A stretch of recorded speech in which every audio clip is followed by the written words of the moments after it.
Seguimos falando de pecuária. Recentemente acompanhamos por aqui a abertura da exportação de carne bovina brasileira para a Indonésia. O mercado do boi gordo registrou um recuo após essa notícia, mas o mercado futuro sustenta um índice de alta.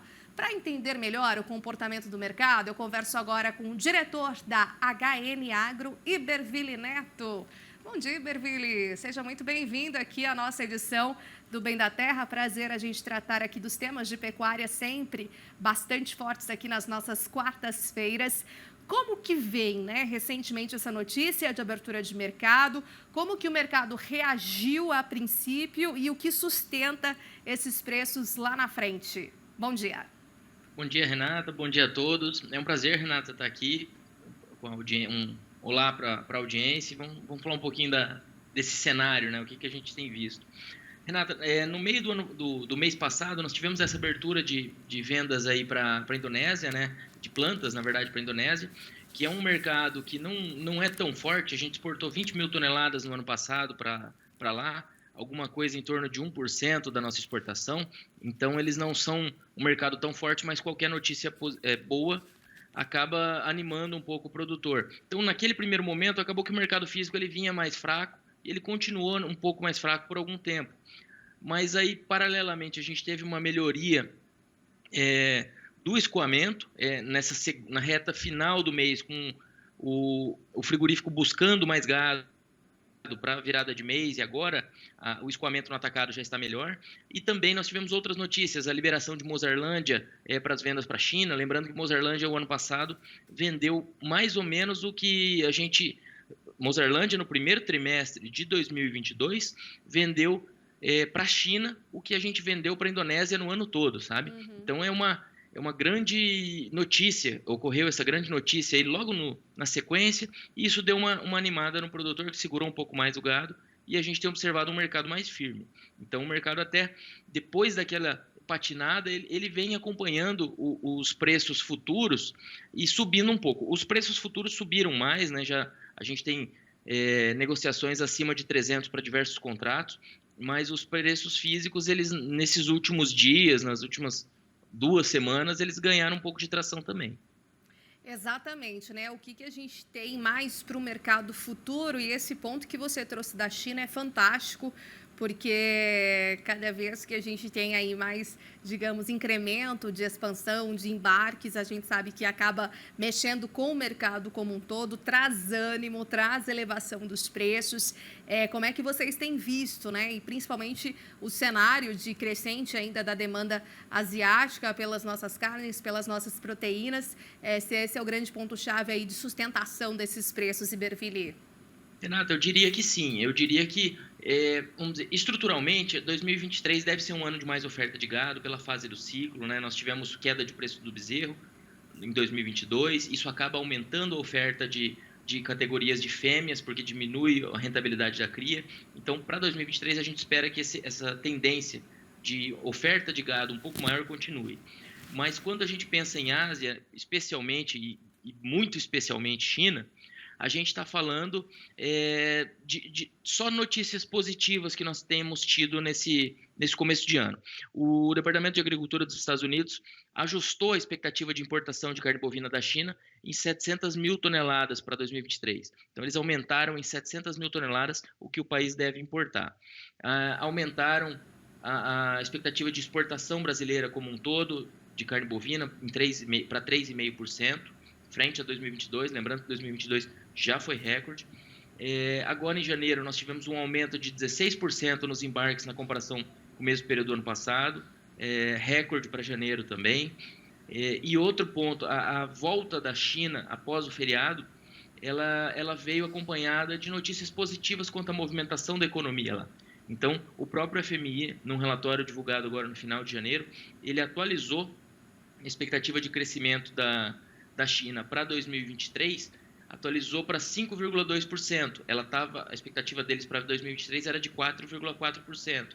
Então, China deve ganhar mais fôlego na economia, deve comprar mais carne, e o Brasil é um dos grandes fornecedores para a China, o principal, mas em nível global, para todos os clientes, o Brasil deve vender alguma coisa em torno de um quarto da carne exportada no mundo agora em 2023, segundo o mesmo relatório do USDA. Então, só Brasil e Austrália, nas projeções do órgão, que devem aumentar as vendas de carne bovina em 2023, dentre os principais players aí. Os Muito bom demais você estão numa situação colocar. de menor oferta. Sim, muito bom, Iberville, você colocar aí esse aumento, né, entre Brasil e Austrália também, e a gente respondendo por um quarto dos embarques mundiais, ou seja, de todo o planeta, né, a nossa responsabilidade de fato, trazendo também todo esse aporte, esse incremento que China tende a fazer ao longo de 2023, e era essa a minha pergunta. Então, embasado nesse incremento, quanto que o Brasil pode vir a entrar ainda mais, né? Quanto que a gente pode expandir? Vocês têm já, digamos assim, uma perspectiva, né, de qual que pode ser esse volume aí brasileiro? A expectativa, por exemplo, do USDA é de um aumento de 3,5%. Quando a gente considera as exportações de carne bovina in natura em 2022, nós exportamos alguma coisa em torno de 2 milhões de toneladas.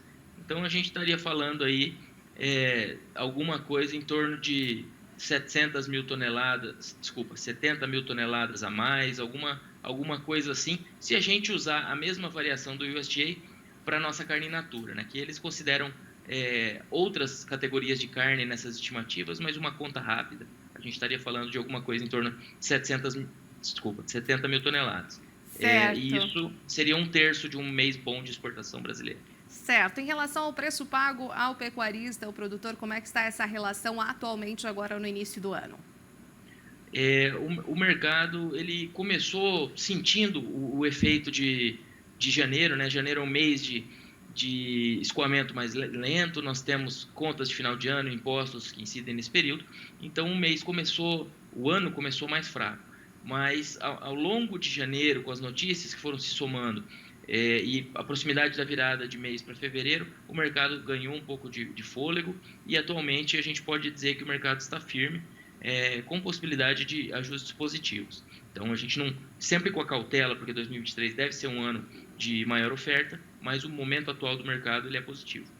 Trazendo um pouco, né, Iberville, a questão, por exemplo, da economia atual, do poder de compra da população brasileira, aqui mais com olhos também agora para o mercado interno. A gente sabe que a questão de inflação e tudo mais está diretamente ligado aí ao bolso, né, ali do cliente na hora dele decidir se vai comprar carne bovina ou não. Como é que está essa relação também e trabalho, né, que você tem visto de toda uma cadeia que é tão importante para o nosso país, que é a pecuária, e em especial a pecuária bovina, nesse sentido, né? Porque a gente que já foi grande aí consumidor, continuamos sendo, porém a gente teve aí uma retração que a gente sabe nos últimos anos. Como é que vem sendo feito esse trabalho, hein?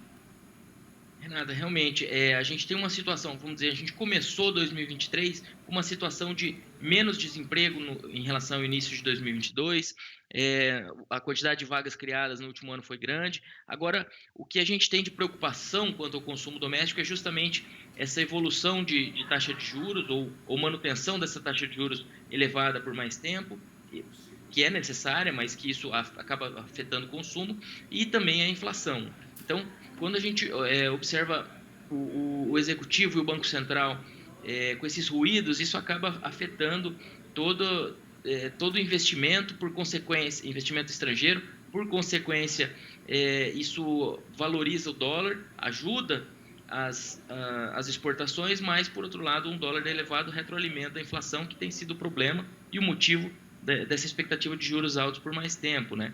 Então, eu diria que a gente tem um cenário inicial do ano melhor do que em 2022, mas as expectativas elas têm que ser analisadas com cautela, para o consumo doméstico também. Como a gente vai produzir provavelmente mais carne esse ano, pela maior oferta de fêmeas, o Departamento de Agricultura dos Estados Unidos fala de um aumento de 1,5% na disponibilidade interna de carne no Brasil, ou seja, no que a gente vai consumir como um todo. Como o crescimento da população brasileira ao ano é menor do que isso, na prática a gente vai estar aumentando o consumo per capita, mas de maneira muito, muito sutil e mais relacionada, mais por esse motivo de maior oferta, preços possivelmente mais acomodados, do que efetivamente uma população ávida por consumo, com poder de compra. Exatamente. Se a gente fosse assim resumir, né, o ano de 2023 para a pecuária, a gente agora passa, né, esse janeiro, já início de meados já praticamente de fevereiro. O que a gente pode trazer assim uma expressão, uma palavra, o que o mercado vem falando? Renata, eu diria que a gente deve ter um ano de mais oferta, um ano de mais exportação e um ano que o consumo doméstico tem que ser acompanhado de perto. Mas eu diria que não vai ser um ano de explosão de preços na nossa expectativa, na nossa visão. A expectativa, vamos dizer, no fechamento de 22 para 23, a gente tem dito, a nossa expectativa é de um ano de preços médios menores do que 22, mas possivelmente, se essas exportações vierem confirmando essas expectativas mais positivas, talvez seja um ano com um recuo real, né, muito sutil, ou talvez aquele primeiro ano de mercado mais de lado um pouco. Mas não, acho que não dá para a gente apostar em um ano forte de preços pela estrutura do ciclo pecuário que a gente acredita que deve ser de mais oferta esse ano.